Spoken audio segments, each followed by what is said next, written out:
You're listening to The Tools, an Optimal Living interview with Barry Michels and Brian Johnson.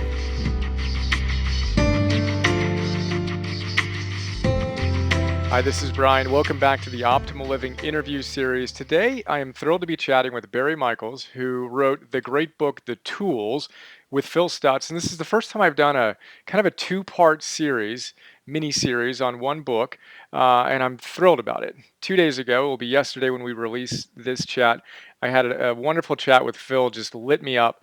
And if you haven't listened to that yet, check it out. That's kind of part one to this conversation.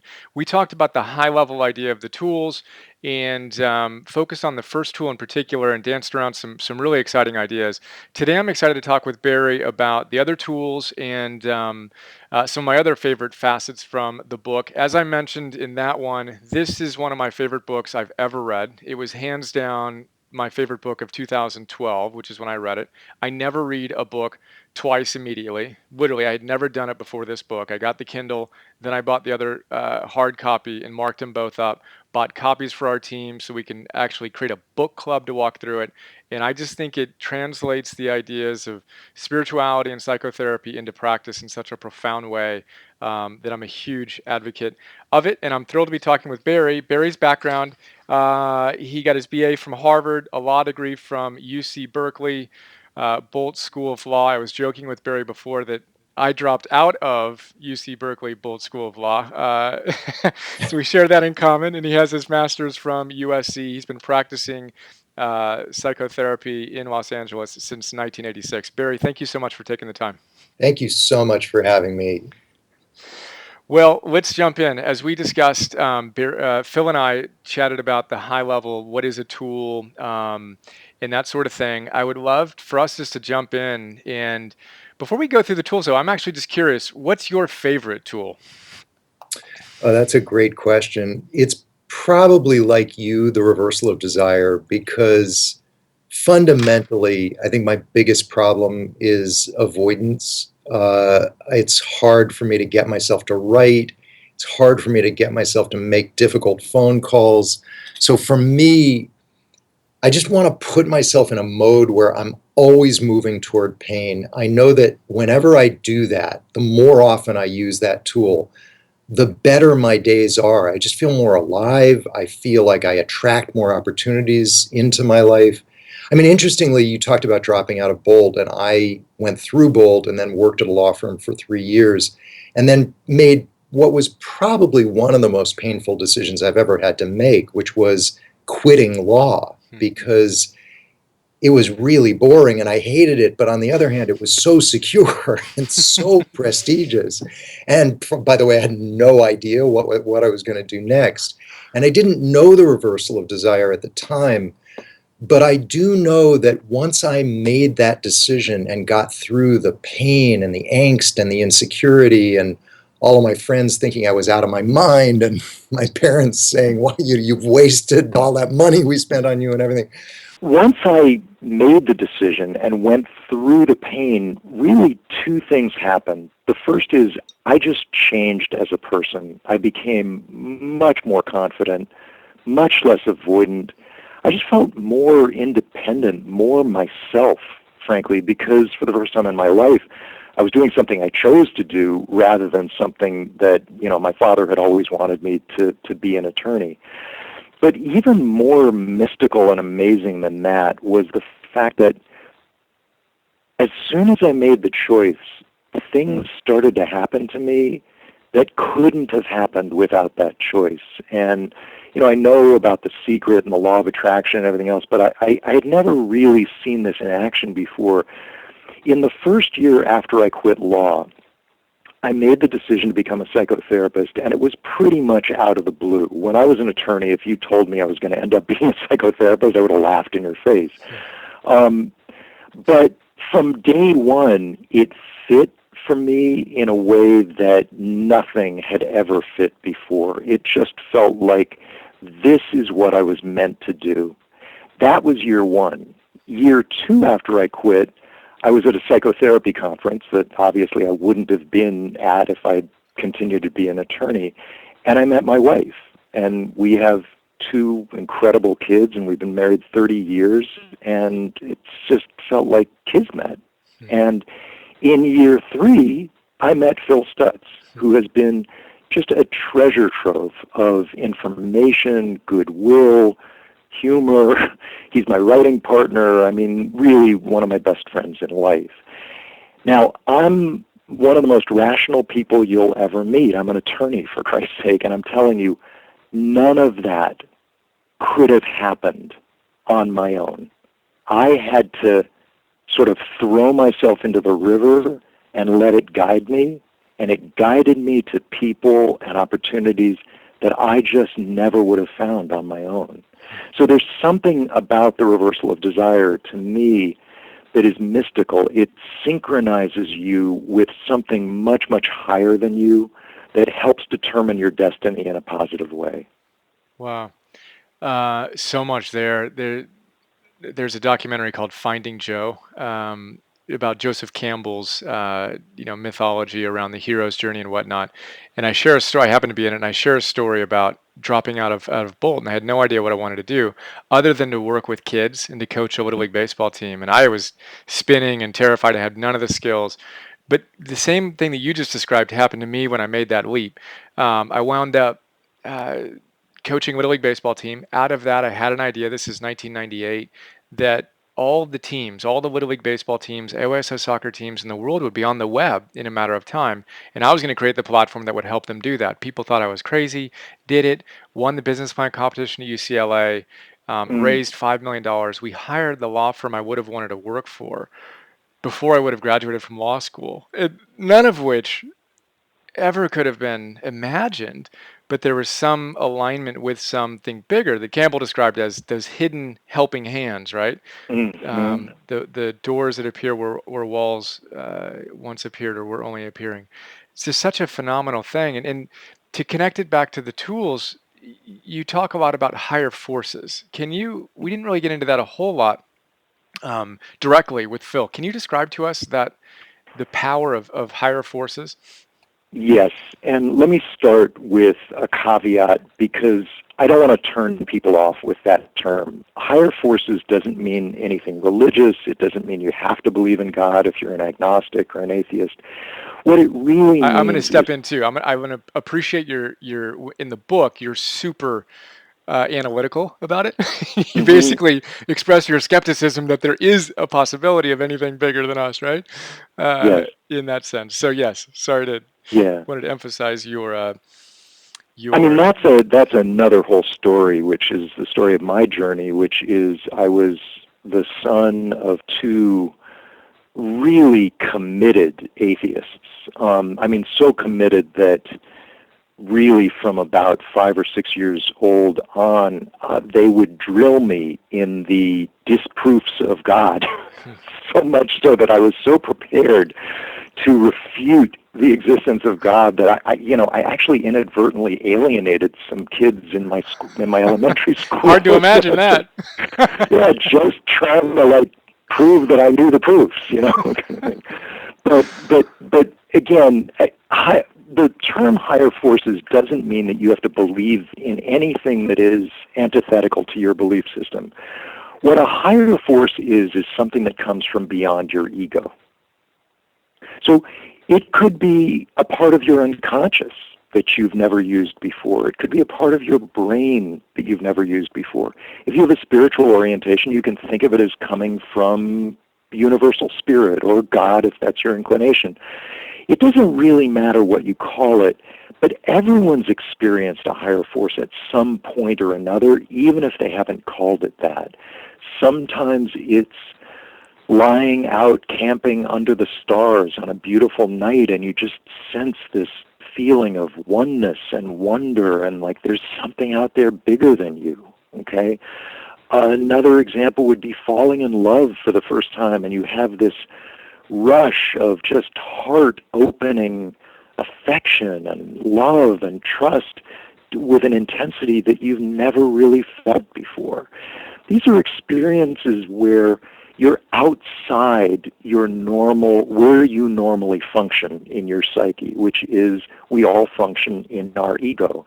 And our job, we think of our job as authors as writing in a way about tools that will connect people with that experience. That's it. That's just sort of our mission in life, is to give people ways to have those experiences in their lives, because between the two of us, we have 60 years of experience in psychotherapy, and what we've seen is that the more people are connected to those things, the more they fulfill their potential, and frankly, the happier they are. Mm-hmm. I love it. Let's talk about, you mentioned that your favorite tool, was going back to the first tool for a moment, is moving toward pain. And you kind of referenced that you do this on a daily basis. Can you give us an example of how you do that?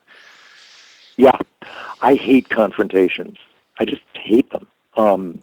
I grew up in a family that was like really emotionally violent, and I just got scared, and I would retreat to my room, and it was a bad habit because I never really stood up for myself. So whenever I have to confront someone, even if it's a week from today, I use the reversal of desire every single time I think about the confrontation. So it's not, I don't just use it right before the actual phone call or face-to-face confrontation itself. I use it every time I think about the confrontation. And the reason that I do that is because what I've seen is that most thinking doesn't serve us well. It certainly doesn't serve us in moving toward pain. Most thinking is actually constructed in a way that rationalizes avoiding pain. And so I not only want to use the reversal of desire to get myself to confront someone, I actually want to use the reversal of desire to train my thoughts, retrain my thoughts in terms of, no, move toward it, move toward it, move toward it. And what I've found is that if I'm moving toward pain in my thoughts as well as in my actions, I'm living a much different life. It's a much more fulfilling life. I get much more done, frankly, just on a simple level, because there's no friction. There's nothing holding back. And then the what would have been pain literally sets you free and creates that same energy, which is neutral in its source, right, is muted into a positive excitement and enthusiasm for the challenge, right? Exactly, and that's also part of, I can't remember if we actually wrote about this in the book. I think we did. It's called The Secret of Pain, which is that, we all think of pain as absolute. Like, if I leave a 10-pound weight on my couch, it's going to weigh 10 pounds tomorrow. We think of pain in those absolute constant terms, like pain is just a certain amount of pain and it's never going to change. But the truth is, pain is relative. And pain is relative to something very specific, which is the direction that you're moving in. When you move away from pain, which is what we all tend to do, pain gets bigger. Because think about it, every time you move away from pain, every time you avoid pain, you're really telling yourself, without necessarily putting it into words, you're telling yourself, it's going to kill me. I got to avoid it. It's too big for me. I can't handle it. And in that way, pain gets bigger. It turns into one of those nightmarish figures who's just chasing you, kind of thing. The opposite is also true. When you're moving toward pain, particularly when you're moving toward it all the time, pain actually diminishes. I have the honor to treat some of the most productive people in the world. They do more before breakfast than you and I, Brian, do, in 3 months. They're just constantly moving toward pain. And the irony is they actually have less pain in their lives because they're just not afraid of it. Inspiring. So the thing you go through is bring it on. So you feel the pain, you isolate the emotion, remove the emotion, just isolate the experience of feeling that pain. And tell us how you do it. What's the quick pass through how you currently practice that? I do it in 3 steps. There's actually a preface to it. The preface is, I feel the pain. So let's say I have a confrontation. Let's say I have to confront Phil tomorrow. Okay, I'm thinking about it today. I'm worried about it. The first thing I do is I create all of those ugly feelings that you get when you have to confront someone. There's some worry, there's anxiety, there's also probably some anger inside, there's defensiveness, there's, that's that ugly constellation of feelings. I take all those feelings and I put them in a black pain cloud in front of me. All right? Now that's the preface to the tool. Yep. Then I use the tool on that cloud. And the first step of the tool is, instead of avoiding it, I say, bring it on. And I say that really intensely, and I move right into the cloud. Now again, why am I saying bring it on when it's pain? I'm saying bring it on because that pain cloud has stopped me from fulfilling my potential my entire life. It has stopped me from expressing myself in ways that I need to express myself. It's held me back. So bring it on means, damn it, I'm not going to let this thing stop me anymore. Now I'm inside of the cloud and I'm still moving forward. And the second step is I scream silently to myself, I love pain. Now this is not a statement of masochism. Love in this sense just means I am completely one with this pain. I am merged with it. I am inside of it. Because the truth is, to get through something, you actually have to become one with it. And then, and only then, can you let go of it. Which leads to step 3, which is the cloud, with no effort of mine, just spits me out. It's just I'm propelled forward into a realm of pure light. And I say to myself silently, pain sets me free. And there's usually a soaring feeling, like I'm very light and free, and I've moved through it. I've passed through that trial, kind of thing. Now, it took me probably about 2 or 3 minutes to describe that. I've used the tool so many times that I do all of that in about 5 seconds, Wow. which is an advantage because it means that I can use the tool 3 or 4 times in a row if it doesn't work the first time, which sometimes it doesn't. I'm so avoidant that sometimes I'll use it once and I still feel like avoiding it. And I'll just use it as many times as I have to. I don't care. I'm committed to it. Which is a huge part of the practice, right? Is that, Yeah. and Phil and I talked about this yesterday, that idea that we want to be exonerated from having to do the work. And Yes. that couldn't be further from, I think he called it the 3 rules of the universe. Exactly. Good luck with that. Exactly. Life is painful. Life has uncertainty in it. And life requires ceaseless effort. And there is no exoneration from that. It doesn't mean that life isn't also joyful and pleasurable, but you can't get rid of those 3 qualities. And because you can't get rid of those 3 qualities, there's no exoneration, which means once you accept that this takes work, things, weirdly enough, actually get much, much easier. Because you just accept it. Okay, I have to use it 5 times? That's fine. I'll use it 10 times if that's what it takes. So that's kind of the secret of work, right? The secret of pain is that it diminishes as you move toward it and expands as you move away from it. The paradox of the work is the more willing you are to do the work, the less effortful it becomes, right? That's exactly right. That's well said, yeah. So exciting. Again, of course, we can talk for a weekend on any one of these tools. Let's pick another one. What's your next favorite one? My next favorite one is probably inner authority, because I love the whole concept of the shadow, and I love working with the shadow. The inner authority tool is just one of many, many ways to work with your shadow.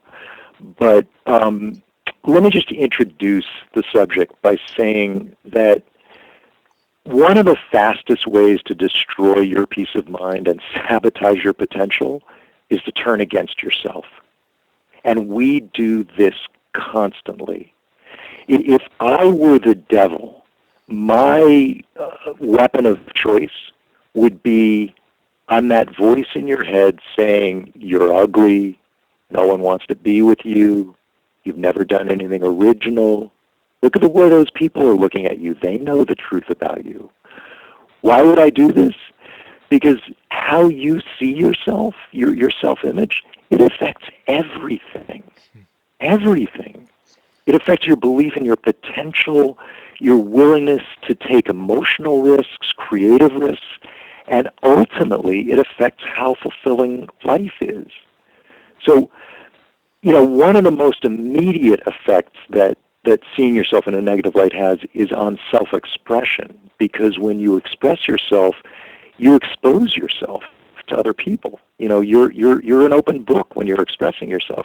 And this is why public speaking is the number one fear. I mean, it's the funniest thing, but in most surveys, death is number two.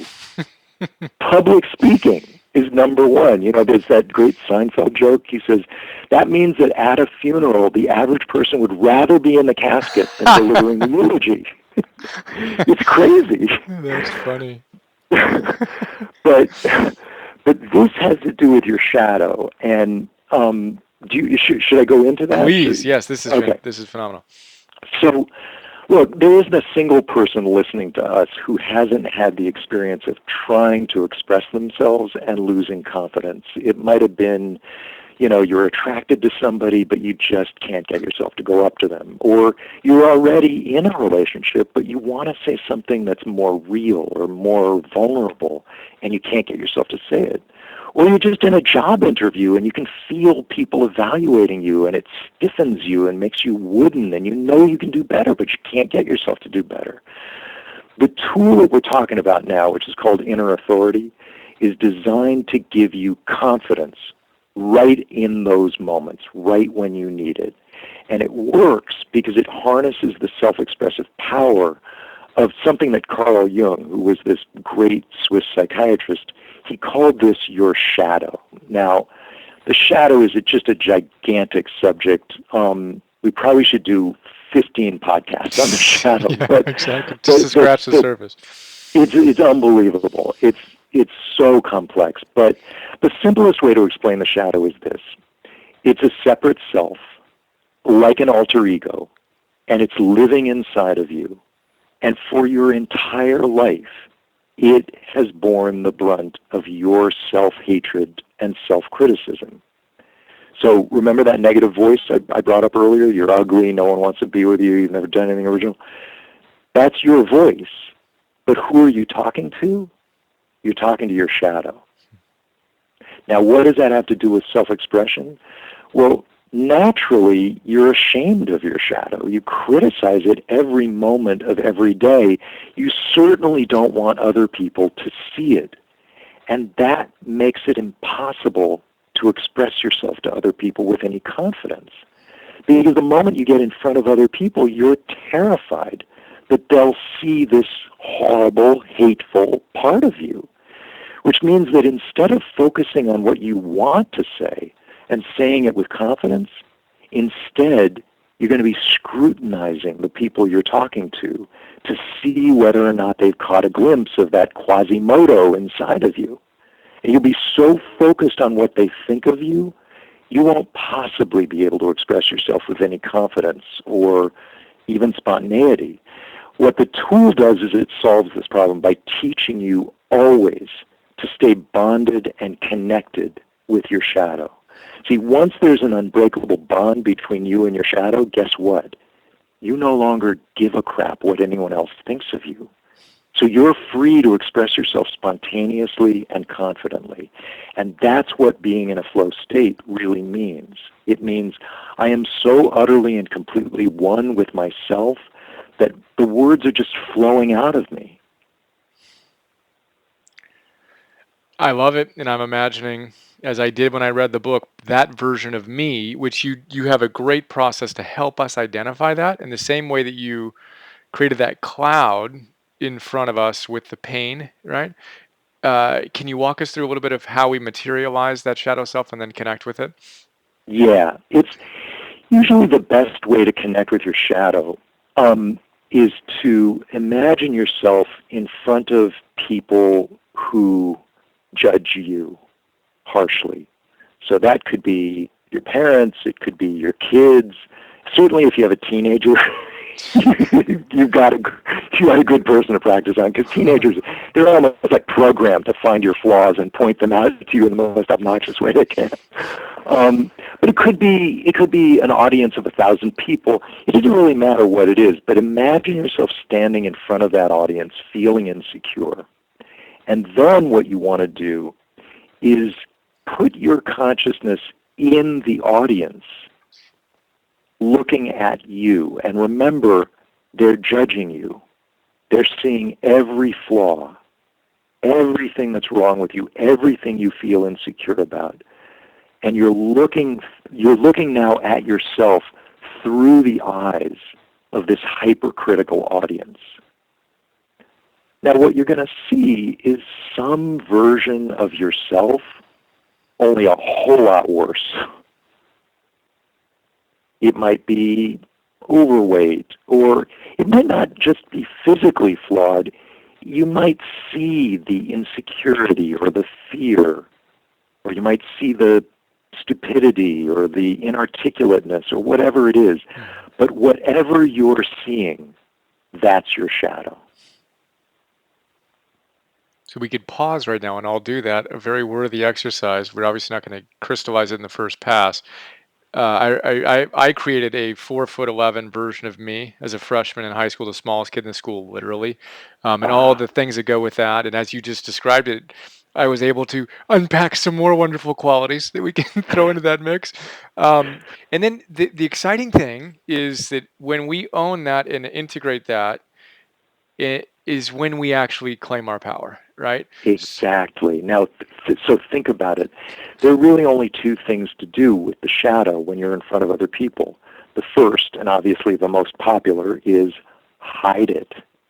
Put it in a closet and hide it. You never want anyone else to see this part of you.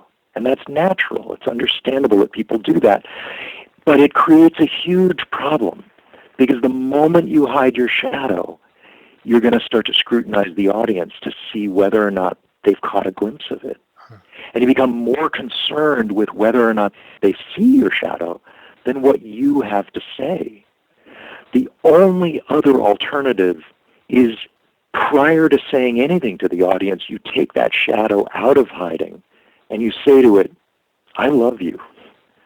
I was born with you. I'm going to die with you. And frankly, I don't give a damn what they think of us. I will never betray you, never go against you. At that moment, I stop caring what the audience thinks of me, and I can speak completely freely. And I'm such a huge believer in this, Brian, that I actually have told my patients this. I keep my shadow at my side in every single session with every patient, not so much because I feel insecure as a therapist, but because, frankly, there are a lot of times where I have no idea what to say. And at those moments, I kind of psychically turn to my shadow and say, I don't know what to say. Can you think of anything? And every single time, the guy comes up with shit that I never would have thought of. It's astonishing to me. That is so good. So there's an example of how you do it. Can you walk us through the process like you did for the first tool? Yes. So I've taught you how to form an image of your shadow. Before I walk you through the tool, do you mind if I first also walk you through how to bond with your shadow? I, of course, would appreciate you doing that. Yeah, because when we give workshops on this, most people get the idea of it. Okay, I have to make friends with my shadow. I have to bond with my shadow. But the moment they actually try to, it's like, oh, God, I can't stand that guy. All I want to do is get rid of him, kind of thing. So how do you bond with this thing that you kind of trained yourself to hate and be embarrassed of for most of your life? Well, I'm not saying it's simple, but there's a really good trick to this, which is look at your life from your shadow's point of view. It hasn't been very good living inside of you. If you can imagine what it's like to be that 5-foot figure, it hasn't been happy. You've constantly blamed him for everything that's gone wrong. You've constantly put him down. You constantly hide him when other people are around, kind of like you're poor white trash relation, you don't want your rich friends to see him, kind of thing. It's been constant rejection and humiliation. Now, if you know what that's like, and most of us know what it feels like to be judged unfairly and to be rejected and to be reviled unfairly, you know what the shadow feels toward you, which is basically hurt. And that's important, because if you can start to empathize with the pain that you've caused the shadow, what I've found is that the shadow is very forgiving, and it immediately bonds with you. But it needs to know that you understand. I f***ed this up very early in my life, and I'm really sorry. And I love you. And from this point on, it changes. And then I find that you create a kind of an unbreakable bond with the shadow where no one can really come between you. So the reason I wanted to explain that is because that bond is part of the tool. So the tool has 3 steps to it. And you can use the tool whenever you get insecure for any reason, but in particular when you're about to express yourself in some way to an audience. And by the way, audience can mean one person who you find is judgmental and who you want, to impress or to like, or it could be 1,000 people or anything in between. And the tool has 3 steps. The first step is you simply see the shadow off to one side and he's facing you. The second step is you bond with the shadow. You create that feeling of, it's you and me. I don't care what they think. All I care about is our bond. It's almost like the audience doesn't even exist. And then in the third step, together, you and your shadow turn to face the audience, and in one voice, you silently command the audience to listen. And this is not a request, it's a command.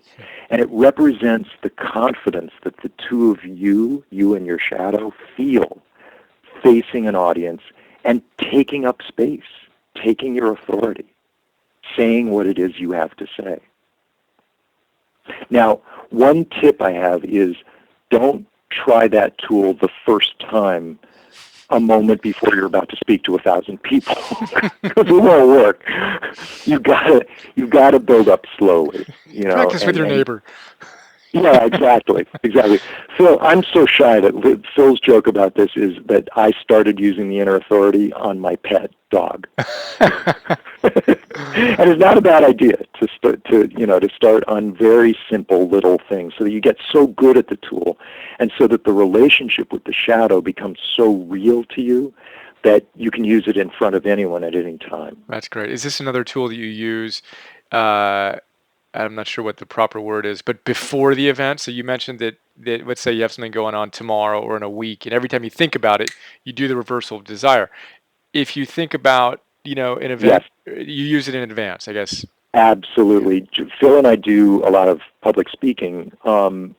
We just finished a seminar at Omega. It's an institute in Rhinebeck, New York, and for about a month or two prior to the speaking gig, Phil and I both used the tool every single time we thought about it, cool, and every time we practiced it.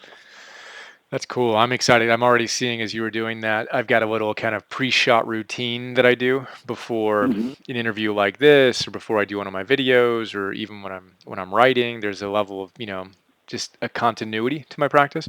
So I'm excited to kind of weave this in. And again, these tools are so powerful because they don't require a ton of time. It's a couple of seconds to feel that energy, connect to the higher force, and let that force move through us in ways that allow us to shine in ways we wouldn't otherwise do, right? Exactly. I'll tell you one of the most, do you mind if I give you another example of it? One of the most dramatic examples, probably the most dramatic example in my life of this was, when our book came out in 2012, we immediately got a lot of publicity, and we got on, probably half dozen TV shows. I had never been on TV. I'm a relatively shy person. And for some reason, I can't remember exactly what happened, but I had to go on the first TV show by myself without Phil. So extra stress. I'll never forget this. I was sitting in the green room, which I now understand why they call it the green room.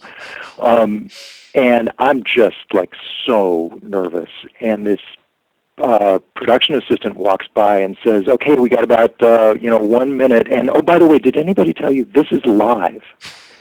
Which means you can't edit anything out. Okay, so now I'm not just terrified; I'm frozen. I can't remember a damn thing. The only thing I couldn't remember the name of the book practically. The only thing I could remember was my shadow, and I used the tool over and over and over and over again for the next minute, and it was shocking to me. I actually aced the interview. It actually went really well. It was surprising. But that's how terrifying self-expression can be. That's so cool when we allow it to cascade, right? And Yeah. that integration of the parts in us that we're most terrified to show to others is where our most extraordinary power exists, right? I kind of imagine literally like a knuckle bump. I think it's gonna be part of my routine of just we've got this, like let's do this. And that's, to me, what you just said is one of the most profound parts of life, which is that nothing is ever truly dark. In fact, the most profoundly fallen parts of ourselves that we regard as discardable or trash or, even worse, poison, whatever, those are actually the keys to wholeness. Because if you can love those parts of you, you can love everything. So good. And even when I did this exercise, when I was reading the book and after, and as I've played with it since, there were a lot of the traditional, shy, nervous, dad would say certain things. I mean, just, the accumulated debris, if you will, of living. And Right. I had touched on it, but what really came clear as you were describing it today is the ambition of my own disassociated sense of ambition, kind of that is it light or is it dark, and just to be able to see that and say that's all of me, like just bring it in and let it come through rather than make that something I need to hide or dampen or tweak in some way to make it more acceptable, right? Yes, exactly. You said something else that I think is really crucial, which is we all think of these value judgments as absolute. Like, I know that's a bad part of me, that I was short or that I was insecure or that I was fat or that, I was whatever. But when you start to love everything in yourself and you let go of your value judgments, you begin to find that these parts of you have strengths that you never tapped into before. Entitlement is a really good example. In other words, in a lot of families, entitlement is inconvenient for parents because kids feel entitled to things and they can't have them. And as a parent, I know you have to say no to your kids, and it's good. I'm not saying there's anything wrong with that. But as an adult, very often what we have to work on is sort of re-enlivening the part of ourselves that feels entitled to more, like a bigger life, a better life, doing more interesting things. And the willingness to go for it. Yeah. That's great. Yeah. So again, weekend discussion there. We've gone over, and I appreciate your time, and I know we've got a hard stop coming up. I would love to hear your discussion and thoughts on intensity. When Phil and I chatted, we just touched on intensity and urgency. He shared the story of a basketball player and his career as a collegiate athlete coming off the bench and how hard he played, and the responding to the rebound and the ricochet, and that some athletes go for it and others don't on that sprint back to defense. But he suggested that I ask you to describe your passion for intensity. Can you talk about that? Yeah, it really started very early on when I was a kid, and I don't know what it was, but I looked a lot at the adults around me, and what I observed was that it looked like they were kind of sleepwalking. Like, I knew, I couldn't put it into words, I knew that I was really alive. I had so much energy. And they didn't look alive. they looked a little like zombies to me. And I'm not putting my parents down or anyone in my neighborhood down. It just seemed like all adults, even my teachers, it seemed like they pared down their energy, almost like they were just kind of sleepwalking through life. And as I grew up, I began to recognize that there was a tendency in myself to just sort of sleepwalk through life. You know, when you do the same thing for 30 years, it's hard to keep up that kind of intensity. And, you know, I began to think about that and, weirdly enough, something that seems unrelated, which is death. And I began to believe that the only way we could justify living in that pared down, unintense state is if on some unconscious level we believe we have all the time in the world. In other words, to put it the other way around, if you know that there is a hard stop to life, that you are going to die, then this moment really matters. It really matters because it's never coming back again. And what that means is you have to bring all of the intensity you can to whatever it is you're doing in this moment. And it doesn't matter whether it's profound or prosaic, routine or new. Your obligation as an individual is to bring as much life force to it as you possibly can. And, you know, the more I started to live that way, the more fulfilling even trivial things started to become. Like, I always hate balancing my checkbook. I mean, now you can do it with QuickBooks, but that was something I always resisted doing. And I thought to myself, well, let's treat this, the most prosaic thing I can think of, with as if it really mattered, you know, and let's do this with as much intensity. Let's try to squeeze some juice out of this. And weirdly enough, what I found is that it's always possible to do that. Now, most people live the opposite way. They're always thinking, whatever I'm doing now doesn't matter. I'm waiting to get to the thing that matters. And then very often that thing is disappointing, or the excitement from it, although it's real, is fleeting. I believe in living the other way around, which is whatever it is I'm doing, I want to do it to the max, to the fullest extent I can. And really what I start to feel is that when I do that is that there is a life force that is independent of me, and I'm channeling it into the world. And I do find that people respond to it. You know, they like the idea that someone is there 100%. They're nowhere else. This is amazing. We talked about this, Phil and I, just a little bit on entheos, enthusiasm.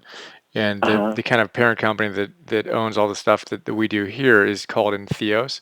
And just that idea of this is our ultimate responsibility and opportunity, is to connect to that life force and to let it shine through us as consistently and powerfully as we possibly can, right? Yeah. Which, again, is what your tools are all about. We covered, I just got a little blip as well, because talking about intensity, that's another disassociated part of my own identity. And I think a lot of us have that, who are really passionate about these things, is tone it down, right? Tone that down a little bit. Yes, exactly. Yeah. Fascinating. Intensity is a big part of coming back to life. And we're going to, book 2, a lot of book 2 is going to be about intensity. How to generate it, you know. Can I say one other thing about intensity? Please. You know, this is, I don't mean to be overly critical of the profession of psychology or psychiatry, but this is one thing that I think psychology really got wrong in its early years. There was an attempt to propagate what they called therapeutic neutrality. Therapeutic neutrality means that the shrink listens to your problems and murmurs empathically and maybe gives you a suggestion here or there, but never really gives you the intensity of their own feelings or their own existence. And I regard therapeutic neutrality as almost like a crime in a sense. To me, it's like Swiss neutrality during World War II. Because when a person is coming to you and they're in pain and they're battling with demons and they're losing that battle, which they automatically are if they're coming to a shrink, because it's hard to come to a complete stranger and talk about your life, and admit that you don't know what to do. Therapeutic neutrality in the face of that, to me, is criminal. What the patient needs from you is intensity, is we're going to do this together. You are going to feel me behind you, even if I don't know the exact answer, which Phil and I often do, fortunately. But even if I don't, I'm going to find the answer with you. We're going to work together. It's the kind of intensity you would want your kid's soccer coach to have, because you'd want him to instill every player with intensity, even in the practices. Not just for winning, not just for games, but every single move in every single practice should be instilled with intensity. And so I often, as a therapist, I think probably sound much more like a soccer coach than a traditional therapist. But I think it's such an important part of psychotherapy, because otherwise the patient feels alone. So good. So this is our second book we get to look forward to. Tell us about that. This book is going to be about an inner enemy. It's sort of like the devil inside of you. And I don't want to give away the name of it, but it's going to be 4 new tools that are specifically designed to combat this enemy. And the way it relates to intensity is one of the most powerful weapons you have against the enemy is the intensity that you get when you feel it sabotaging you. In other words, this isn't an intellectual thing, like identifying in some sort of abstract sense how you sabotage yourself. It's about actually feeling a sabotaging force inside of you and then feeling what you really should feel if somebody were systematically sabotaging you, which is rage, determination, resolve, like you'd feel if you were a soldier in a war and you got to win. Yep. Can't wait. Well, we're going to come back, I hope, and do another one of these chats as you roll out that new book. When does it come out? It comes out in 2016. Okay. So look forward to that, and so appreciate you and your intensity and your commitment to living an extraordinary life and giving back to the world in such profound ways. So thank you. Brian, I have to say you are a great interviewer, because I've done a lot of interviews, and your intensity and just your heart, which is huge, brings out the best in people, and I really appreciate it. Well, thank you. The fun has just begun. All right. All right, this is Brian with a little PS. We wrapped up that interview, and I forgot to let you know that you can go to thetoolsbook.com. Thetoolsbook.com. Barry tells us that they send out periodic emails to their followers with stories, new ways to use the tools, and other inspiring messages. To sign up, go to thetoolsbook.com, and at the very bottom of the page, you'll see where you can join their mailing list. It's a real treasure trove of information you can't get anywhere else. This is good stuff. I highly recommend it. I hope you enjoyed this chat and the chat with Phil and everything else we've done related to the tools, and I can't wait to connect with both of them again for their next book. All right. Have another awesome day. See ya. We hope you enjoyed this Optimal Living interview. Please visit brianjohnson.me for more.